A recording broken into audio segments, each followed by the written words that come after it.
Traditions and customs are national treasure. Kazakh people observe traditions over many centuries. The Great Steppe is an amulet of the country. You can watch the customs and traditions of the Kazakhs in the modern Nomads program.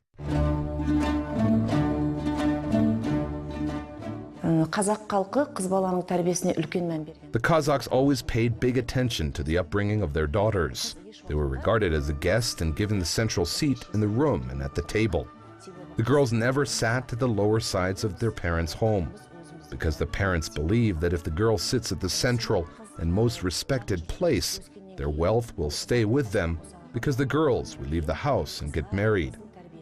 Since she will do the same when she grows up, her childhood parents play a big role in her upbringing. Even when the daughters were born, the Kazakhs used to say, "The one who will light my torch came to the world." When people asked the father, "Who was born?" he used to reply with a puzzle, "The one who will light my torch was born." Why they would say the lighter of the torch? Because according to the oldest rituals and customs, the ones before Islam came, the women, the daughters and wife of the person who passed away used to light torches and candles in the house for over 40 days. Thus the daughters were called the ones who will light the torches. Also, the parents paid attention to the clothes and jewelry of their daughters. When the girls were 3 or 4 years old, the child bracelet was made and given to them. They also had earrings. Their small hats, called takiya, was decorated with various silver items and beads, and also an owl feather. Қазақ халқында киімнің қымбатын, әшекейдің зергерлік бұйымның қымбатын қыздар киген.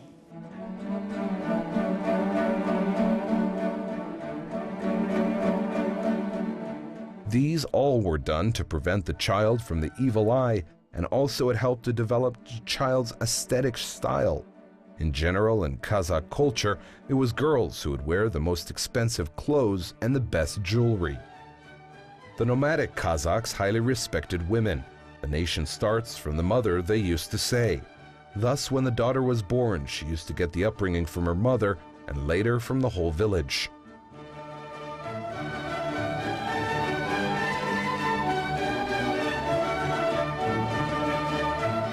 Қыз бала шашын еш уақытта жаймаған. Қос өрім қылған, бір өрім қылған, тіпті бірнеше өрім қылған. Ал енді қыз баланың шаш өрімі, бұрымы шолпысыз. The girls never unbound their hair. They used to have 2 braids, 1 braid, or sometimes several braids. They did not have braids without pendants. They had to have pendants in their hair.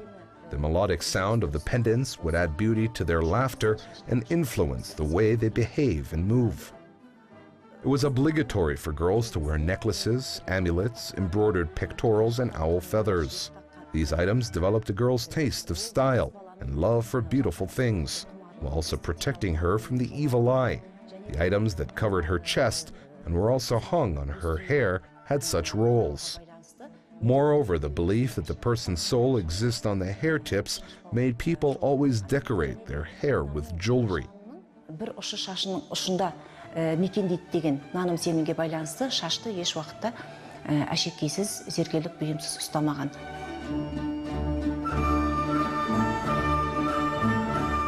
The house that has the girl has the warmth. This is a very old proverb, but it is a very meaningful one. Every parent who has brought up their daughters with love and care wish them a happy marriage. Thus the Kazakhs used to say about the girl who is ready to be a bride as, "She is sitting on the right side of the threshold." This also means they have a daughter growing up. People used to come and propose even the houses which could be far if they had daughters. This tradition of marriage let 2 nations come closer.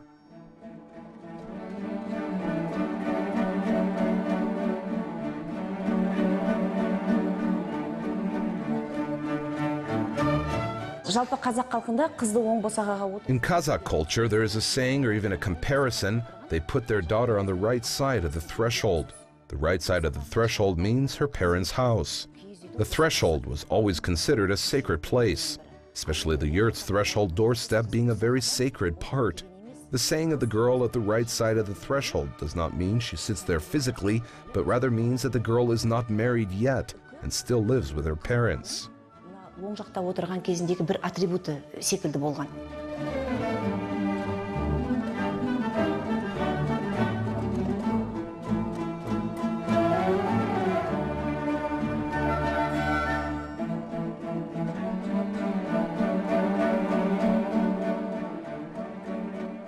The seeing off of the girl sitting on the right side means her getting married. Seeing the bride off from her home is not the event that is decided on one day or 1 year. This happens only when the young man and woman meets and decides to be together. The woman does not see the man who proposed to her getting married by asking from her parents and only knows his name. This is also a good approach. Then the potential bride and groom meet by the help of her sisters-in-law. And even this meeting lasts for not so long. They just see each other and understand without even speaking. Only after this, the wedding celebration preparations start.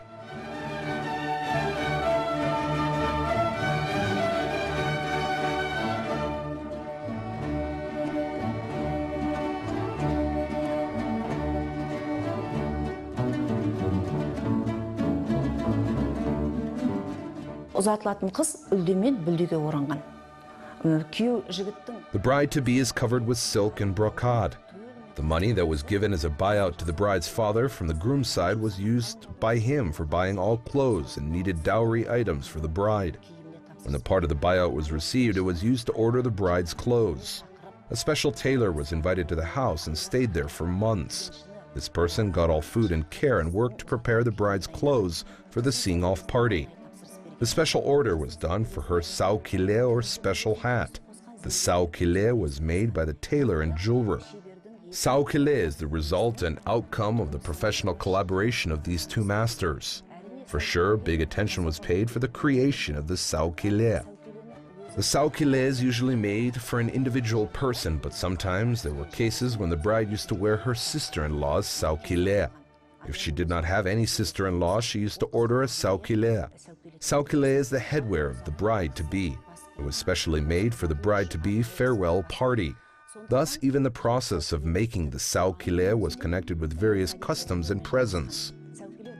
When the saukile was ready, the bride's sister-in-law used to ask the present for the good news from the groom. "Your future wife's saukile is ready," they would say to the groom. Also, the sisters-in-law would wear this saukile, show it to the parents, the bride's brothers, their husbands, and receive by gazi, the present. "Here you are, the lady's saukile is ready," they used to say.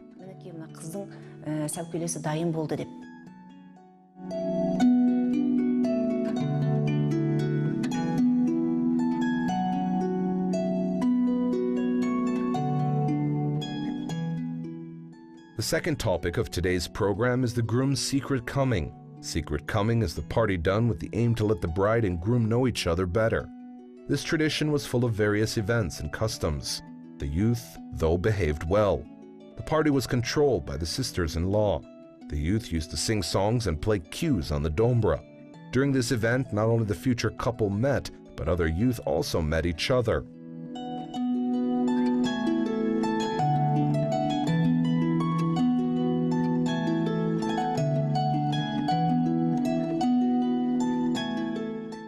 Құда түсу тойынан кейін күйеу жігіттің ұрын келуі ол ойын сауықпен, үлкен бір тоймен, әдет ғұрыппен жалғасқан. Күйеу жігіттің ұрын келуі ол қызды көруі, күйеу жігіттің қызбен сөйлесуі. After the proposing event, the groom's secret coming takes place. This is the first time the groom comes to her village and is full of songs and playing games. The groom's secret coming is seeing the bride, talking to her, and their date. All of this was organized with the following traditions and customs. There is also a deep meaning in the name groom's secret coming. The future groom did not enter the village straightforwardly. He used to put kos near the border of the village. Kos is a temporary shelter. The groom used to stay in the kos, but he was not alone. He used to have his friends with him. The groom and his friends used to have various bracelets, rings, and presents and shawls in their pockets. His friends came to the bride's sister-in-law and asked for the present for good news, saying the groom secretly arrived at the border of the village. And for this news, they got presents from the sisters-in-law. Well, the sisters-in-law used to come to the groom's stay and ask for the present intikpe from the groom before bringing the bride. "Dear groom, we lost our breath while coming to you. Now we will let you meet the girl," the sisters used to say and invite the groom to the village. Then the special yurt was set for the groom in the village. Village's youth, girls and boys, the youth from the neighboring villages, would come to the party. A number of games were organized at the party of the groom's secret arrival. Aits between the boy and the girl, kidnapping the bride game, alti bakan, white bone, all of these games that the Kazakh youth played to have fun were organized during the groom's secret arrival to the bride's village. Қыз бен жігіттің арасындағы айтыс, қыз қашар деген ойын, мына алтыбақан ойындары, ақсүйек ойындарының барлығы, мына қазақ жастарының мына көңіл көтеретін ойындарының барлығы осы ұрын келу тойында ұйымдастырылады.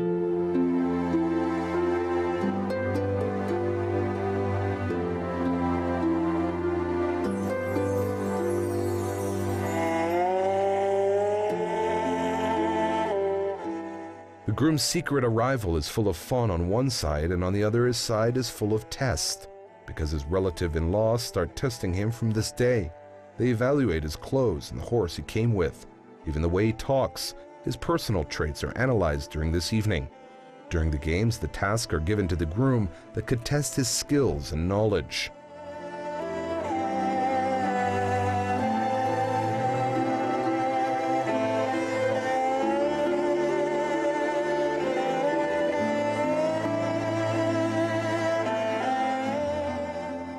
Ұрын тойға аттанар кезеңде күйеу жігіттің шешесі және жеңгелері ол да күйеу жігіттің бүкіл киіміне мән берген. Арнайы күйеу жігітке бешпен тіккен.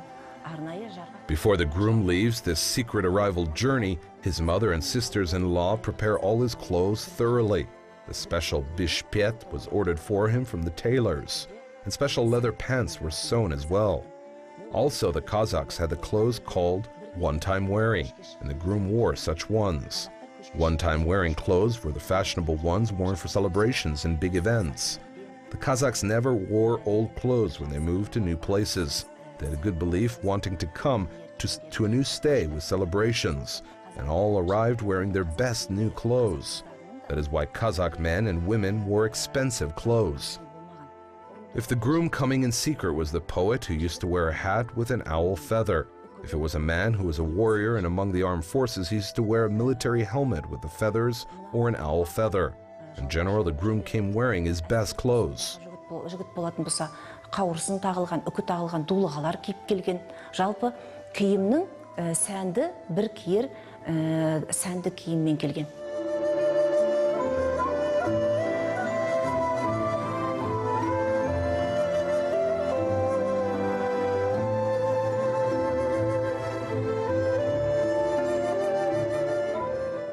There was a deep meaning in all parties devoted for the couple, such as the groom's secret coming. For example, in previous times, there was a big role of the sisters-in-law in the Kazakh society. They were arranging the meeting of the man and the woman and occupying them during all their meetings. They shared with the couple all the things they know. They taught them such Kazakh traditions as respecting the elders and giving them names.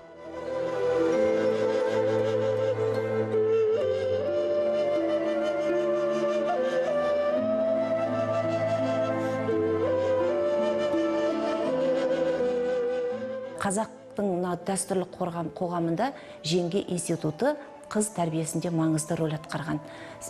Өзінің алдындағы келген The Sisters-in-Law Institute played a big role in the girls' upbringing in the Kazakh traditional society.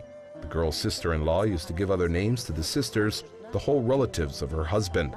They did not call them by their names, but used other made-up names.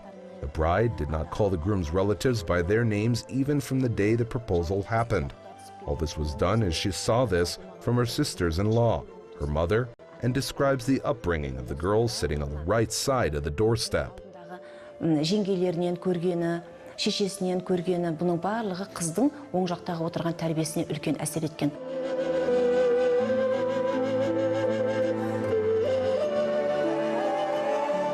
In old times, the wedding of the two young people was full of celebrations and happiness in the Kazakh society. because the Nomads believed that there is no more important event than their children's happiness and celebrations. Thus, they celebrated the marriage of their daughter, for instance, with 30 days of plays and 40 days of celebrations.